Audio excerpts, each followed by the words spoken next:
Prendre le temps de parler de sujets divers, de partager des leçons apprises et parfois oubliées. Prendre le temps d'écouter des gens venus d'horizons différents et l'histoire qu'ils ont à nous raconter.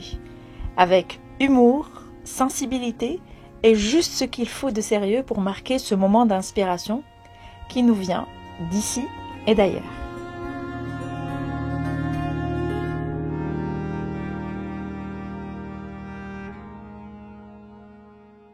Si on vient au Canada, c'est pour apprendre aussi à connaître les Canadiens. C'est ajouter une culture à son expérience, en fait. C'est toujours extrêmement enrichissant. Durant mes 3 podcasts, nous avons parlé de sujets en relation avec l'immigration et l'intégration des immigrants au Canada ou dans un nouveau pays en général. Aujourd'hui, je me suis dit qu'il n'y a pas meilleur moyen de s'ouvrir sur une culture que d'approcher les personnes qui habitent la région, donc les locaux. D'ailleurs, c'est comme ça qu'on peut avoir une meilleure compréhension des dogmes et de la culture canadienne. Donc, je ne pouvais penser à une meilleure personne pour me parler de ce sujet que Manon Reich, qui est canadienne, québécoise, et en plus qui a travaillé pendant de longues années avec les immigrants de différentes nationalités et surtout qui les a accompagnés dans leur processus d'adaptation et d'intégration dans le style de vie canadien. Manon, merci d'avoir accepté mon invitation. Non, avec plaisir. Alors, en fait, la première question qui me revient très souvent, et d'ailleurs, moi aussi, je suis très curieuse de le savoir, comment vous faites les Canadiens pour survivre à l'hiver? Bon, on ne survit pas. Non, on survit à l'hiver, mais on n'aime pas ça. La majorité des Canadiens n'aiment pas l'hiver. Mais si on fait le truc à 100% qui réussit, c'est que si vous faites des activités à l'extérieur pendant l'hiver, vous allez aimer l'hiver. Parce que c'est très agréable, c'est revigorant, et même quand on fait du ski de fond, par exemple, on commence avec plusieurs manteaux, un par-dessus l'autre, des petits manteaux. Et puis là, il fait chaud, on en enlève un, on enlève 2, 3, 4. Et puis après ça, vous finissez avec juste un petit chandail, manche longue, et c'est tout. Puis parce qu'on développe tellement de chaleur que c'est très, très, très agréable. J'ai un peu de mal à te croire, en fait, quand tu me dis qu'à moins 40, moins 30 degrés, tu pourrais avoir chaud. Attention, là, moins 40, en général, on sort pas. D'accord. On sort, oui, parce qu'il faut sortir pour aller au travail et tout ça. Mais en général, on évite quand même parce que les engelures, c'est plus fréquent. Mais la majorité du temps, c'est moins 20 qu'il fait, hein. C'est moins 20, moins 25. Et ce qui est agréable avec l'hiver, c'est la qualité de l'air. L'air est pur, ça sent bon, parce que la neige, elle amène la pollution sur le sol et tout ça. Donc, la qualité de l'air est impeccable durant l'hiver. Et ça, moi, j'aime ça beaucoup. Alors, en fait, est-ce que tu as des astuces, on va dire, ou des petits secrets que tu pourrais partager avec nos auditeurs, justement, pour ne pas avoir froid? Tout simplement parce qu'en fait, c'est vraiment la préoccupation qui revient le plus souvent, c'est je vais geler à l'extérieur. Arrêtez de dire qu'il va faire froid. C'est comme quelqu'un qui dit j'ai mal à la tête, puis il arrête pas de le dire, il a encore plus mal à la tête. Okay? Si vous dites l'hiver, l'hiver c'est l'hiver, c'est tout. Et puis vous en faites pas de cas. On sort dehors, mais par contre, un point très important, c'est qu'il faut être très bien habillé. Si vous n'êtes pas bien habillé, que vous n'avez pas des bottes d'hiver, vous n'avez pas des bons gants, c'est sûr que vous allez détester l'hiver, parce que avoir froid, c'est pas agréable. Mais si vous êtes bien habillé, il n'y a pas de souci, c'est bon. Ah écoute, j'apprends aujourd'hui qu'il faut qu'on profite de l'hiver et sortir, même quand il fait moins 20 et quand il neige à 10 mètres de... Non, mais il n'y a rien de plus beau que de marcher quand il neige. C'est vrai, ça c'est vrai, je te l'accorde. Oui, non, je l'ai essayé, j'ai fait quelques randonnées dans des parcs et c'est vraiment, c'est magnifique. Alors, je l'ai eu, j'espère que je vous ai aussi. Très bien, alors passons à une autre partie de la culture canadienne qui est le sport. Je sais que un des clichés qu'on a sur les Canadiens, c'est le hockey. Bien sûr. Tous les Canadiens regardent et suivent tous les matchs de hockey. Est-ce que c'est vrai? Pas tous. Je dirais que c'est pas tout le monde non plus qui écoute le soccer, là, sans doute chez vous non plus. Hein? Alors, le soccer, c'est le football chez nous. Exact. Alors, voilà. Mais donc, pour nous, le football, c'est autre chose. Bon, c'est le football américain et tout. Mais le hockey, c'est aussi simple que le soccer. Ouais, c'est comme ça que je l'explique. Le football, OK? Donc, ce que vous avez deux équipes, vous avez des défenses, vous avez bien sûr quelqu'un dans le but qui garde les buts pour empêcher le ballon d'entrer. Vous avez les défenses, vous avez les attaquants. C'est exactement la même chose. Sauf que, au lieu de courir après un ballon puis de donner des coups de pied ou des coups de tête sur le ballon, ben nous, c'est avec un bâton et puis, au lieu d'avoir des souliers, ben c'est des patins. Donc, c'est exactement le même concept. Et on fait ça sur une patinoire où il y a de la glace. D'accord. Et donc, vous suivez vraiment les matchs de l'équipe nationale ou est-ce que c'est vraiment des équipes plus locales que vous suivez? Mais les locaux, c'est des nationaux chez nous. Alors, les groupes, c'est vraiment le Canadien de Montréal, les Sénateurs d'Ottawa, Calgary, Vancouver, c'est Boston. D'accord. Mais il n'y a pas une équipe canadienne? Oui, si, il y a plusieurs équipes canadiennes. Non, je veux dire, est-ce qu'il y a une équipe nationale du Canada qui va jouer à l'international, par exemple? Non, c'est international, mais en fait, international avec les États-Unis. Donc, ça a commencé comme ça, d'ailleurs, avec Boston, Chicago, New York, Montréal, Toronto, et puis, bon, après ça s'est étendu un peu, là, mais... Non, c'est nord-américain. Donc, je retiens que le sport fait partie aussi de la culture canadienne et pour une personne qui a envie de faire une initiation, on va dire, à la culture, il faut aussi qu'il s'intéresse un petit peu à ce sport et, enfin, il faut pas, c'est pas une obligation, mais c'est quand même une initiative qu'une personne pourrait prendre pour apprendre davantage de la culture canadienne. Oui, mais moi, je dirais ceci. Si on revient au hockey, à une époque, on parlait de l'hiver tout à l'heure, maintenant, nos hivers sont assez courts. OK? Si. C'est quoi ce regard tout surpris? Je te regarde avec les yeux tout ronds, là. Ça commençait au mois d'octobre et ça terminait au mois de avril, fin avril. Donc, c'était quasiment 6 mois. Aujourd'hui, ça commence à peine en décembre et puis ça finit déjà au mois de mars. Alors, donc, on a passé de 6 mois à maintenant 4 mois. Et à l'époque, il n'y avait pas les arénas qu'on a aujourd'hui, donc des endroits où on peut jouer à l'intérieur. Donc, les gens jouaient à l'extérieur. Mais si vous avez 7 mois d'hiver, mais vous êtes mieux de faire quelque chose. Et donc, on arrosait à l'extérieur. Et donc, à cause du froid, ben, ça prenait en glace.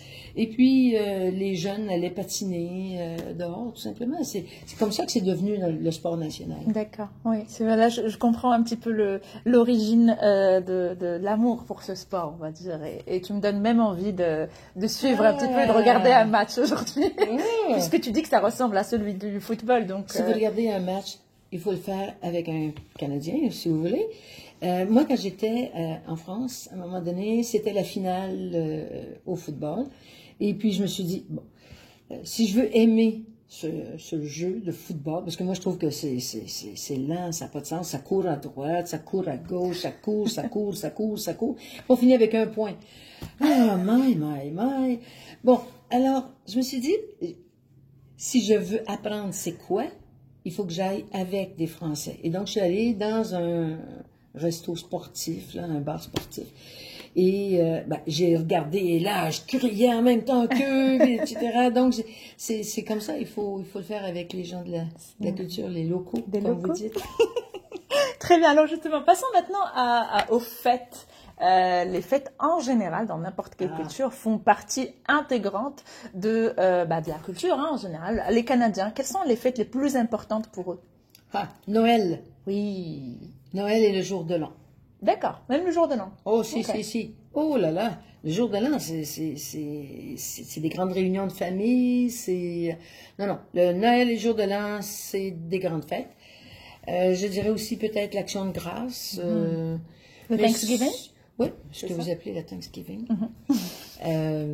Alors, c'est à peu près ça. Il y a pas... Bon, il y a d'autres fêtes, bien sûr, là, qui s'échelonnent un peu durant l'année. Mais ça, c'est vraiment les fêtes qui rassemblent. Les gens se réunissent ensemble. C'est surtout familial, en général. Comment vous fêtez ça, généralement? Ah, ben, Noël, c'est agréable, hein. On se réunit d'abord la veille. Parce qu'il faut fêter Noël à minuit. D'accord, ok. Donc, aux premiers instants, alors là, donc, on prépare des cadeaux, on prépare de la bouffe à profusion. Et quand arrive le temps, bien là, c'est comme Joyeux Noël! Et là, on ouvre les cadeaux, et puis on fait ça, on mange. Les enfants, surtout, naturellement, les enfants aiment beaucoup. Hein. Je veux dire, ils aiment les cadeaux, ils aiment déballer. Et puis nous, on aime les regarder déballer. Et puis après ça, c'est ça, en général, ça dure 2-3 jours. Hein. Le lendemain, on se regroupe encore ensemble, on mange encore. Quand on finit la période des fêtes, là, on a tous pris au moins 2-3 kilos. C'est ça. Ok, parlons de nourriture. Quels sont les plats principaux que vous cuisinez pendant ces occasions-là? Pendant ces occasions-là, je dirais surtout de la dinde. Donc, c'est surtout de la dinde, mais c'est beaucoup de festivités de toutes sortes, le fromage, charcuterie, un peu de n'importe quoi en fait. Tout ce qu'il faut pour avec du bon vin, arrosé d'un bon vin, rouge ou blanc, tout dépendant du choix. Mais on boit beaucoup moins qu'on buvait à une époque. D'accord. Si on remonte il y a 50 ans, on buvait plus. Maintenant, les Canadiens en général boivent, je parle de l'alcool, un peu moins. Donc, on préfère un bon vin, un peu les Français, là, un petit vin, un petit rouge, etc. Et puis après ça, au jour de l'an, c'est à peu près la même chose. À part, par contre, c'est le jambon. OK. Le gros jambon, en général, c'est la pièce.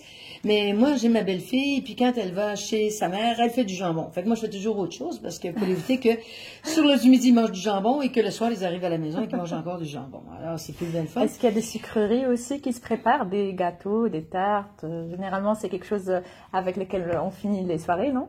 Oui, mais moi, j'ai le dessert. D'accord. J'ai le dessert parce que ma belle-mère, elle faisait une recette de tarte au sucre. En fait, une tarte de sirop d'érable. Non. C'est incroyable. C'est la meilleure. Et je la fais que 3 fois par année. D'accord. À Noël, au jour de l'an et à Pâques. Il y a une raison. Justement pour que quand on arrive là, c'est tout le temps comme oh la tarte, t'as-tu fait de la tarte là? Oui, hein? Tout le monde est à la recherche de la tarte. Ma belle-mère faisait pareil et j'ai adopté ce petit rituel. Donc on a vraiment hâte à ces fêtes-là, ne serait-ce que pour manger la tarte au sirop d'érable. Le sirop d'érable, qui est quelque chose de très très canadien, parce qu'on est à peu près les seuls qui en faisons. Oui, il faut en être fier. Alors voilà. Très bien. Et c'est particulier, c'est bon, il faut l'essayer dans les recettes et tout, c'est super bon.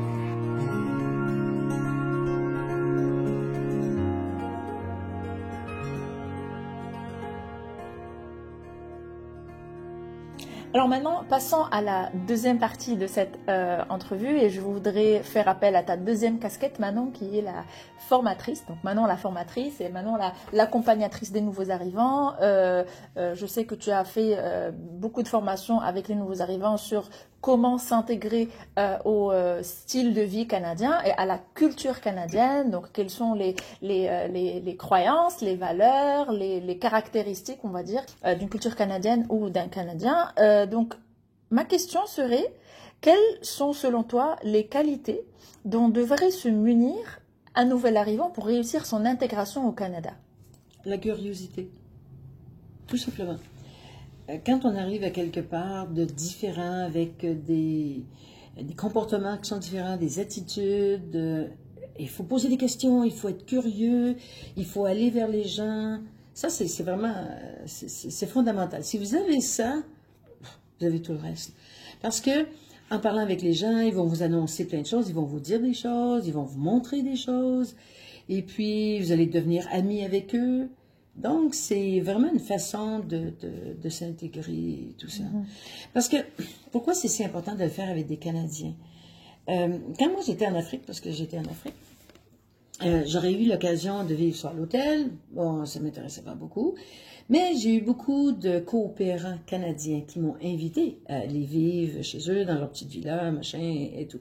Et puis, je voulais pas, parce que je me suis dit, je vais découvrir les Africains. Bon, de façon générale, on s'entend, j'étais au Mali pour Burkina Faso, et je vais les découvrir à travers les yeux de ces coopérants-là. Et je voulais pas, je voulais découvrir l'Afrique à partir des Africains, avec des gens, des locaux, hein, comme tu dis. Le mot me titillait la bouche et je voulais pas le sortir. Avec les locaux. Donc, j'ai vécu avec eux, j'ai eu mes chocs culturels, j'ai tout ça. Mais ça, c'est inestimable. Et c'est là que j'ai appris aussi un savoir-être, un savoir se comporter. Et ça, je trouve que c'est de cette façon-là qu'il faut le faire. Alors, ma crainte tout le temps, et je l'explique tout le temps, c'est que, bon, au début, si on recule peut-être à 30 ans, il n'y avait pas beaucoup, par exemple, de Marocains, ou il n'y avait pas beaucoup de Burkinabés. Alors, quand ils arrivaient ici, ils n'avaient pas le choix. Hein? Il fallait qu'ils s'intègrent et puis qu'ils parlent avec les gens qui sont à côté d'eux, qui étaient des Canadiens. Mais avec le temps, qu'est-ce qui arrive? C'est de plus en plus de Marocains, de plus en plus de Burkinabés, de plus en plus de Français, et voilà. d'Italiens, etc. Et qu'est-ce qui arrive à ce moment-là? C'est que les gens se rassemblent ensemble. Quand ils arrivent, la première chose qu'ils font, c'est quoi? Je vais appeler telle personne que je connais, telle autre, telle autre, telle autre. Et là, ils se regroupent ensemble et ils commencent à vivre comme deux sociétés en parallèle. En communauté. Ouais, un d'un côté et l'autre de l'autre côté. Et ils se croisent très peu. Alors, à ce moment-là, ils découvrent la société canadienne, les Canadiens, à travers les yeux des immigrants qui ont eu quoi? Qui ont eu soit des obstacles, qui ont eu des mauvaises expériences, parfois, ça arrive. Hein? Et puis là, ils se retrouvent avec « Oh, mais non, tu vois, les Canadiens, ils sont comme ça, ils sont ci, ils sont ça, etc. » Et je dirais que ça débute mal, en fait, l'intégration. Moi, je vous dirais, c'est aller vers les gens, apprenez à les connaître et tout. Vous allez trouver des gens super sympas, d'autres moins sympas, puis ça arrive dans toutes les cultures. Exactement, c'est partout, enfin, c'est dans tout le monde. Et maintenant, qu'est-ce que tu dirais aux gens qui pensent que les Canadiens sont des gens qui sont assez fermés, on va dire, qui ne sont pas très ouverts vers les autres? C'est un cliché qu'on entend très souvent, c'est que les Canadiens, c'est des gens qui ne sont pas très ouverts, que c'est pas facile de se faire des amitiés et de nouer de nouvelles relations avec eux. Moi, je suis pas tout à fait d'accord avec ça. Je vais donner l'exemple de Boucar Diouf. À peu près tout le monde connaît Boucar Diouf, ici en tout cas. Il arrive du Sénégal, il s'installe à Chicoutimi, un endroit où il n'y a pratiquement pas d'immigrants, et pas d'immigrants qui viennent de l'Afrique. Donc, et il est allé vers les gens. Donc, il parlait avec eux et tout ça. Puis à la fin, mais naturellement, les gens aussi leur posent. Les gens posent des questions et tout ça. Et quand on regarde son parcours, c'est un homme qui a énormément d'amis. Alors, il y a des petites différences culturelles des fois qui vont créer, je dirais, comme un petit mur. Alors, prenons l'exemple du bonjour. Nous, on ne dit pas beaucoup bonjour. Non. Bon, c'est comme ça. On ne dit pas bonjour. Alors, quand les immigrants arrivent, très souvent, ils disent bonjour. Et puis, on ne répond pas. Donc là, ils disent, ben là, je leur dirai plus bonjour parce qu'ils ne me disent pas bonjour. Moi, je dis tout le temps, non, non, non, non. Tu n'es pas en contrôle de la réaction de l'autre, mais tu es en contrôle de ton attitude. Toi, tu aimes dire bonjour, continue à dire bonjour. Et inévitablement, ce qui va se produire, c'est que les gens vont d'un coup te dire bonjour et tout. Donc, c'est notre attitude aussi qui va permettre de nouer des relations avec les gens. Un jour, je suis avec un immigrant qui est dans un endroit de travail que tu connais, et je me promène avec lui, je m'en allais avec lui, et tout le monde l'arrêtait, puis lui disait bonjour, mais il avait appris à connaître tout le monde. Donc, comme il avait appris à connaître les gens s'étaient ouverts à lui, et tout ça. Bon, ça, c'est le premier point. Le deuxième que j'amènerais par rapport à la question, c'est celui du côté fermé maison. Okay? Nous avons des maisons, comme tout le monde, et pour nous, la maison, c'est un endroit un peu comme un endroit de ressourcement, un endroit de repos. Privé. On est là du matin jusqu'au soir, à l'extérieur, en travaillant et tout. Et quand on arrive à la maison, c'est comme, oh, wow, on arrive chez nous, et puis tout ça. Donc, on a peut-être moins tendance à inviter des gens à venir à la maison. On le fait, mais pas sur une base nécessairement. Et donc, c'est pas parce que je le fais pas que je suis fermée. On va plutôt se rencontrer au lunch. On va se rencontrer au restaurant, on va placoter, on va aller prendre un café ensemble. Mais quand j'arrive chez moi, c'est un peu comme un endroit de repos. Ce soir, je vais arriver tard à la maison. Eh bien, c'est sûr que la seule chose que je veux, c'est relaxer et tout ça, parce que demain matin, je commence ma journée très tôt, elle va être très occupée. Donc, c'est très différent par exemple, d'un endroit où on peut rentrer chez quelqu'un à toute heure du jour et de la nuit. Oui. Et on n'a pas besoin de se faire... de se donner de rendez-vous. On n'a pas besoin d'appeler pour dire « je m'en viens », on arrive et puis voilà. Chez nous, ça n'existe pas, ça, au Canada. Même quand je vais chez mon fils, j'appelle avant et je lui dis « OK, hey, je passerai, je suis pas loin, etc. »« Oui, oui, viens, est-ce que tu veux rester à souper? » et tout. Nous, on dit souper, hein, on ne dit pas dîner. Le dernier repas du jour. Donc, c'est dans ce sens-là que même quand j'appelle chez mon fils, j'arriverai pas sans avertir. C'est une façon canadienne de faire les choses. Mais moi, en fait, je partagerai avec toi juste l'expérience du fait que à chaque fois que j'invite une personne à venir, justement, et je lui ouvre la porte de la maison, ce qui se passe par la suite, c'est que cette personne m'invite aussi en retour, et puis après, je l'invite encore, et puis il me dit, viens, on va passer le Thanksgiving ensemble, puis après, non, c'est le Noël, et puis voilà. Donc après, c'est une relation qui se noue. C'est vrai que le fait d'ouvrir d'abord sa porte et de prendre l'initiative et d'inviter les gens chez soi est une très bonne chose qui facilite justement le contact avec les locaux. On reprend le même terme que le début. Voilà. Je suis tout à fait d'accord. J'avais un autre point, je sais Manon, tu es remplie de ressources et je ne veux pas abuser de ton temps, je veux juste reprendre une question qui me revient très très souvent et chose que je comprends, c'est qu'est-ce que tu dirais et qu'est-ce que tu conseillerais à une personne ou un nouvel arrivant qui arrive ici et qui n'arrive pas à trouver un travail dès les premiers mois? Je ne parle pas de la procédure de comment trouver un travail, ça c'est quelque chose qu'on peut trouver facilement sur Internet, mais c'est surtout comment aborder un employeur canadien. Ben, c'est le réseautage. Hein. On parle souvent de réseautage, nous. Bon, regardez bien. Dans certains pays, pour avoir un poste, par exemple au gouvernement, ben, il faut être le fils ou le cousin ou le neveu de... Nous, au Canada, ça n'existe pas, ça. C'est même interdit dans plusieurs entreprises d'avoir deux personnes de la même famille dans l'entreprise, qui travaillent pour l'entreprise. Donc, qu'est-ce qui se produit? C'est que c'est le réseautage qui fait la différence. C'est-à-dire que si je te connais, et que je vois que tu es une personne super énergique, super gentille, très ouverte et tout ça, et que tu es comptable, et qu'ensuite je rencontre quelqu'un qui me dit « Ah non, je m'arrache les cheveux de la tête, j'ai absolument besoin d'un comptable, c'est urgent, la mienne elle vient de tomber malade, elle a un cancer, blablabla. » Et puis là je dis « Hey, mais je connais quelqu'un. » Et donc, pour cette personne-là, qui s'assemble se ressemble. Donc, si je suis amie avec toi, et que je te recommande à cette personne-là, il va dire « Si Manon me recommande cette personne-là, c'est évident que c'est une bonne personne. » Donc, c'est vraiment par ce réseautage-là que ça se fait beaucoup. Alors, je vais raconter une petite anecdote assez sympa. À un moment donné, je donnais un atelier, puis j'ai dit, le travail à faire durant le week-end, vous devez parler à un Canadien. Bon, ça peut être n'importe où. Ça peut être en attendant le bus, ça peut être au dépanneur, ça peut être n'importe où. Mais vous allez parler un petit peu avec un Canadien. Arrive le lundi, je leur demande qui a parlé avec un Canadien, ils me disent, ben là, non. Il n'y a personne qui avait parlé avec un Canadien. Là, j'ai dit, hey, on ne mange pas personne, hein, je veux dire. Alors donc, qu'est-ce qui arrive? Là, j'ai dit, OK, on va avoir des rencontres à faire. Moi, je vais vous rencontrer sur une base individuelle, etc. Donc, toi à 9h, toi à 10h, toi à 11h, blablabla. Et entre-temps, j'avais demandé à des amis de se pointer à 9h, à 10h, à 11h, et ainsi de suite. Et donc, quand la personne arrivait, et puis, je disais, bon, ben écoute, regarde, là, c'est pas avec moi que tu vas passer ton temps, tu vas passer avec Lorraine. Alors, vous allez aller ensemble pendant au moins 1 heure. Puis moi, comme je connais Lorraine, et tu vas apprendre à la connaître, puis tu vas me parler de Lorraine après. Donc, je t'assure, là, il faut que tu lui poses des questions. Et donc, j'ai fait ça. Et quand les gens sont revenus, c'était tout ça. Ah, mais c'était donc agréable, c'était donc plaisant et tout ça. C'était le fun, comme on dit chez nous.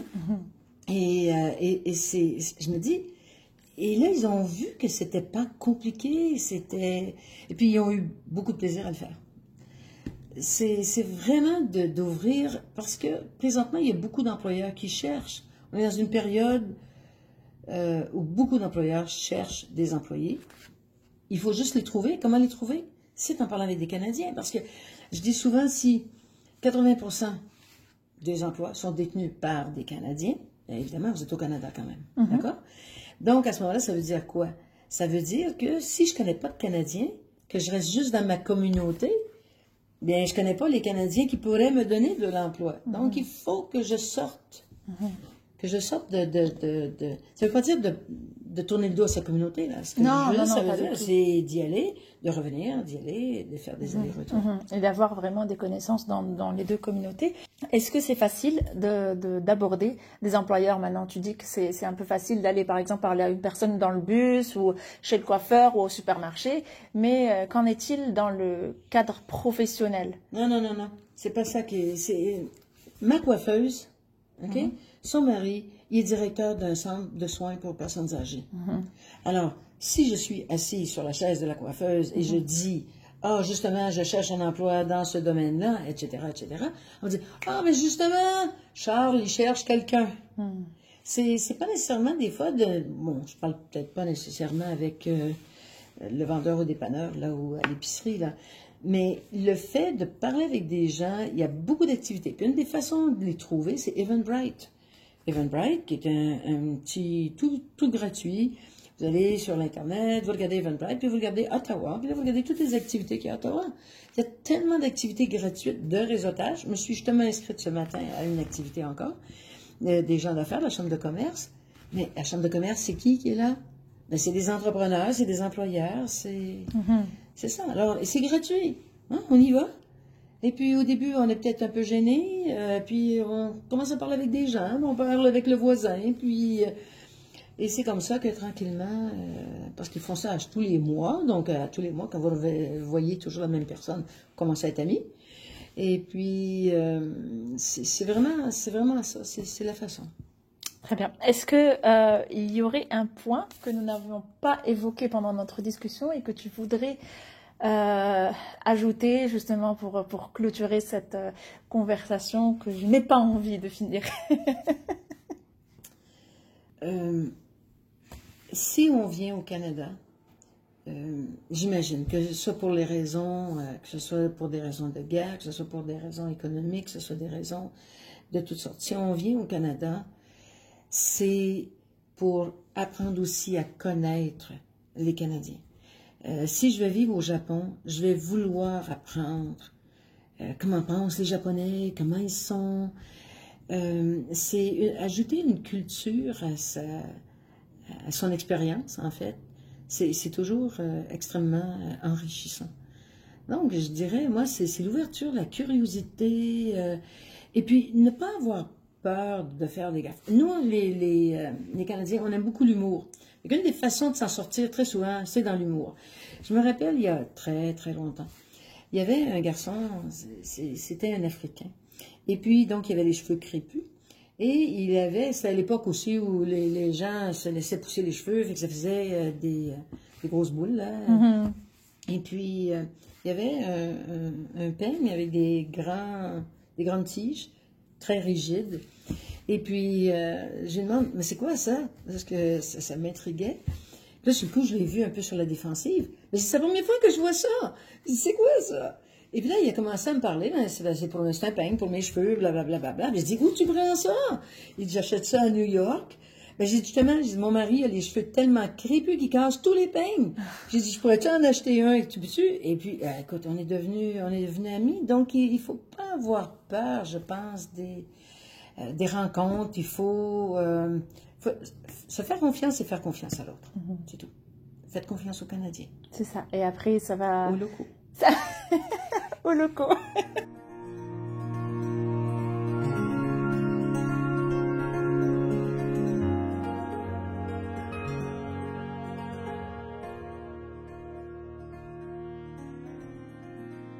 Sur cette note, je voulais conclure au fait avec un petit questionnaire express où je vais te poser quelques petites questions et tu me répondras avec la première réponse qui te vient en tête. Maintenant, j'ai l'habitude de poser des questions à des gens qui ont choisi de venir au Canada et qui ont choisi que le Canada devienne leur deuxième pays, mais toi, tu es déjà canadienne. Donc, je vais inverser un petit peu les questions et je te dirai, la première question, c'est quelle est ton activité d'été préférée? Ah, mon jardin. Mon jardin. On ne peut pas savoir comment c'est beau. C'est travailler à l'extérieur. L'été, je suis toujours dehors. J'ai mon potager avec les légumes et tout ça. Et puis là, on a plein de tomates. On ne sait plus quoi en faire tellement il y en a. Et puis, de l'autre côté, c'est le jardin, c'est beau, c'est relaxant, c'est reposant. C'est une activité que j'entends très très souvent durant la pause déjeuner, pause dîner. Voilà, je sais que les Canadiens adorent travailler leur jardin en été et en hiver. Alors, c'est quoi ton activité préférée? Oula, la lecture à l'intérieur. En regardant la neige tomber Oui, devant la c'est cheminée. sûr. Pas devant la cheminée, mais j'ai des grands arbres tout autour. Alors, c'est beau, c'est magnifique. J'ai pas beaucoup d'activités l'hiver. C'est plutôt des activités à l'intérieur. Très bien. Quel est ton plat canadien préféré? Oh là. Bon, un bon poulet, c'est sûr, un bon poisson, parce que j'aime beaucoup cuisiner. Donc, je sais que je cuisine bien. Oui, je le dis. Donc, quand je reçois des gens, j'aime ça, là, vraiment, ils mettent le paquet. Bien sûr, la tarte au sirop d'érable, c'est sûr que ça fonctionne toujours bien. C'est ta spécialité? Ça fait partie, oui. J'ai l'habitude de poser la question aux gens, leur dire quelle est l'habitude canadienne que tu as adoptée. Moi, j'ai envie de te dire quelle est l'habitude canadienne dont tu as envie de te débarrasser. Parler de la météo. Oui. Léa Boucardiouf, il disait tout le temps, si les Québécois arrêtaient de parler de la météo, il n'y aurait plus rien à dire. Bon, et c'est vrai, mais c'est vrai. C'est vrai que la météo, c'est le premier sujet qui nous vient en tête quand on veut parler à un inconnu. Il fait froid aujourd'hui, il fait chaud aujourd'hui. On a encore de la pluie aujourd'hui. Oui. Hey, c'est-tu un bel été? On n'a pas de pluie cet été, etc. C'est tout le temps ça. Toi qui as rencontré beaucoup de gens de différentes cultures et de différents horizons, est-ce que tu as une habitude que tu as envie d'adopter d'une nouvelle culture ou d'une autre culture différente? Quelque chose que tu apprécies chez les autres et que tu voudrais adopter un jour? Moi, j'apprécie beaucoup l'ouverture. Bon, naturellement, je vais vers les gens et puis donc, les gens viennent vers moi aussi, assez aisément. Comme toi puis moi, je veux dire, on s'est rencontrés, ça fait quand même pas longtemps. Et puis, moi, j'aime ça connecter avec les gens. Puis, je trouve que c'est une des valeurs que vous avez aussi beaucoup. Aussi, l'importance de la famille. Elle est vraiment primordiale. Et ça, je trouve que c'est vraiment bien. Merci Manon pour ce moment d'introduction à la culture canadienne. Merci pour ce moment de partage. J'ai vraiment appris beaucoup de choses avec toi. D'ailleurs, j'apprends toujours de toi à chaque conversation. Je suis sûre que nos auditeurs en ont profité aussi. D'ailleurs, si vous nous écoutez encore, je vous remercie d'être restés jusqu'à la fin de cet épisode et je vous redonne un autre rendez-vous pour une nouvelle inspiration qui nous vient d'ici et d'ailleurs.